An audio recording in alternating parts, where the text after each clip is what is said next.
புதிய தலைமுறை அறக்கட்டளை CSR சமூக மாற்றத்திற்கான ஒரு கருவி.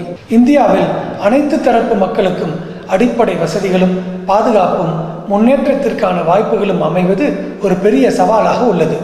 சுதந்திரம் அடைந்த போது 40 கோடி மக்கள் தொகையாக இருந்த நம் நாட்டின் ஜனத்தொகை இப்போது 137 கோடியாக உயர்ந்து உள்ளது. அதே சமயத்தில் சுதந்திரம் அடைந்த 74 ஆண்டுகளில் கல்வி, மருத்துவம், விவசாயம், தொழில், உற்பத்தி திறன், தொழில்நுட்பம், போக்குவரத்து, நிர்வாகத்திறன் மற்றும் சட்டம் ஒழுங்கு ஆகிய உத்திகளின் மூலம் நம் நாடு நல்ல முன்னேற்றம் அடைந்துள்ளது. 1991ஆம் ஆண்டில் நமது நாட்டின் பொருளாதார கொள்கை தனியார் மயம் மற்றும் தாராளமயம் ஆகிய பிறகு நாட்டு வளர்ச்சியில் தனியார் துறையின் பங்கு பெருகி